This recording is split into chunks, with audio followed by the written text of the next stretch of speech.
Time for a look at the news for a Tuesday. It is the 11th day of May for 2021. Well, Governor Newsom yesterday expanded the drought state of emergency to include both Amador and Calaveras counties, along with 37 other counties. The governor explained the need for this by saying, with the reality of climate change abundantly clear in California, we're taking urgent action now to address acute water supply shortfalls in northern and central California, while also building our water resilience to safeguard communities in the decades ahead. Now, Monday's action by the governor allows him to direct the State Water Board to consider changing requirements for reservoir releases and diversion limitations to conserve water upstream later in the year to maintain water supply, improve water quality, and protect cold water pools for salmon and steelhead. This also allows water to be moved via voluntary transfers from one water right holder to another with less red tape, and makes the process faster and enabling water to flow where it's needed the most. Well, more information was released yesterday on the March 6th domestic violence investigation that led to an officer-involved shooting and hostage situation in San Andreas. The suspect has been identified as 47-year-old Mark Lavia of Modesto. Lavia has a lengthy criminal history dating back to 1989. According to the sheriff's office, his criminal history summary is 14 pages in length, with numerous felony and misdemeanor arrests and convictions for various crimes. Now, the deputy wounded by Lavia was identified as Jonathan Brown. Deputy Brown was treated at an area trauma center and has since been released from the hospital. Now, the name or condition of the 75-year-old hostage has not been released. During the shooting, several of the officers' rounds struck a large metal railing and elevated concrete retaining wall. Both fragmentation and ricochet occurred in the area of the hostage. The hostage appears to have been struck by both fragmentation and ricocheting rounds from law enforcement firearms. It's unknown at this time if the hostage taker shot the victim before being shot and killed by law enforcement. Those results are pending further investigation. Now, in accordance with policy, all deputies and an Angels Camp officer involved in the shooting have been placed on administrative leave, as is standard protocol in this type of case. The incident started on the evening of May 6th as Calaveras County deputy sheriffs were investigating a domestic violence call where several uninvolved witnesses reported a male pointing a firearm at a female at the Sierra Inn Motel in San Andreas. That investigation eventually led deputies to the Diamond Place apartment complex in San Andreas, where the hostage situation and shooting incident evolved.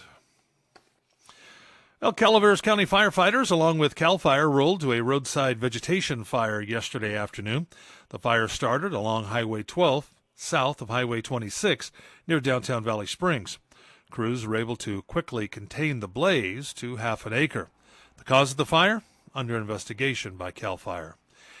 And early in the morning, Amador County fire crews rolled to a reported fire off Ponderosa Trail in the Lockwood area. The 50 by 50 foot spot fire was burning under power lines alongside the road. Fire was quickly contained, and PG&E was called to the area to inspect the overhead lines for any damage.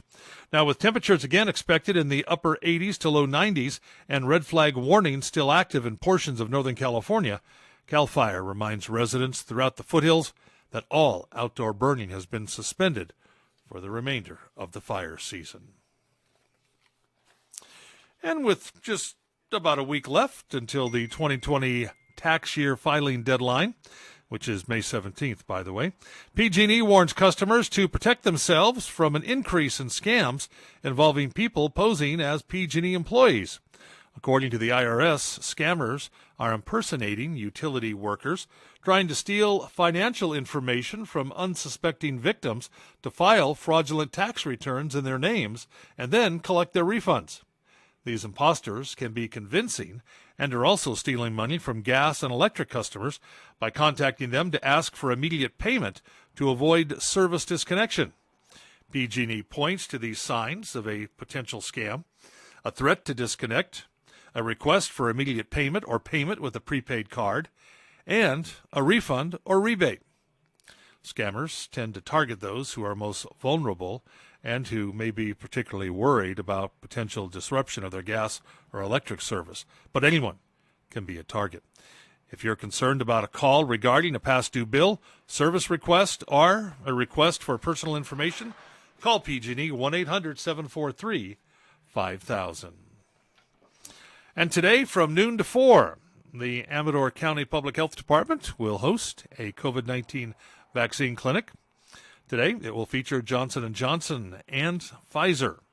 Eligibility for this clinic includes those 16 years of age and older. Again, it will be held at the Health and Human Services Building on Conductor Boulevard off Lower Ridge Road. To register for an appointment, visit myturn.ca.gov. Anyone under the age of 18 must be accompanied by a parent or legal guardian or bring a completed consent form signed by a parent or legal guardian with them. Now, again, you can drop in anytime between noon and 3, or to make an appointment, you can register at myturn.ca.gov. And again, a reminder for you, the Miss Amador Scholarship Competition. The deadline for submission of an application is tomorrow. The competition will be held the first night of fair, Thursday, July 29th. Scholarships awarded: $2,000 for Miss Amador, $1,000 for first runner-up, $750 for second runner-up, and $500 for third runner-up. Contestants are judged in several phases of the competition, including academics, community service, and fair experience, knowledge of the fair industry, communication skills, and an onstage presentation. Now again, AmadorCountyFair.com for more details. And that's a look at local news on a Gold Country Tuesday morning from the KVGC News Center. I'm Jim Geedy reporting. Remember, for the latest news, traffic, and weather 24 hours a day, to visit our website. That's kvgcradio.com.